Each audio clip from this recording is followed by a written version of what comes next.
మన దేశంలో ఆచారాలు ఒక్కో చోట ఒక్కోలా ఉంటాయి. అలాంటి వాటిలో కొన్ని చూస్తే తప్పు పట్టలేం.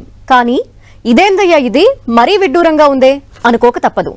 రాజస్థాన్లో అలాంటి ఆచారం ఒకటి ఉంది. బతికి ఉన్న మనిషిని చచ్చిన వాడిలా పడుకోబెట్టి శవయాత్ర చేస్తారు. పైగా ఈ ఆచారం 427 ఏళ్ల నుంచి కంటిన్యూ అవుతోందట. ఆ వింత ఆచారం మీరే చూడండి. బతికుండగానే అంతిమ యాత్ర. హోలీ రంగోలీ అంటూ డప్పు కొట్టుకుంటూ చేసే డోల్.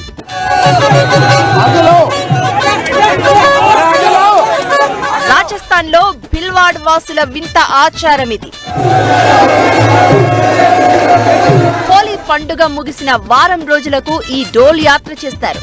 పైగా ఇలాంటి ఆచారం దాదాపు 4 శతాబ్దాల నుంచి జరుగుతుందని చెప్పడమే ఇంకా హైలైట్. ఇలా పాడె మీద ఉన్న వ్యక్తి మధ్యలో నీళ్లు తాగడం, లేచి కూర్చోవడం జరుగుతుంటుంది.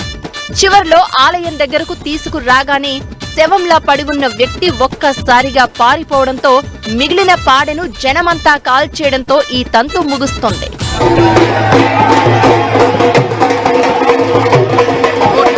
ఈ డోలు ఊరేగింపుకి ముందు ఇంకా విచిత్రమైన వ్యవహారం నడుస్తుంది. ముందు రోజు భిల్వాడాలో నాటక ప్రదర్శనలు కూడా ఏర్పాటవుతాయి. ఈ డ్రామాల్లో ఊళ్ళో ఉన్న అన్ని కులాలను బండబూతులు తిడతారట. అయితే దీన్నెవరూ తప్పు పట్టకపోవడం మరో హైలైట్. ఇక ఈ డోలు ఊరేగింపులో మహిళలు పాల్గొనరు. విచిత్రమైన ఈ సంప్రదాయానికి కారణమేంటో తెలియకపోయినా 427 ఏళ్ల నుంచి గ్రామస్తులు అనుసరిస్తూ ఉండడమే చిత్రాతి చిత్రం.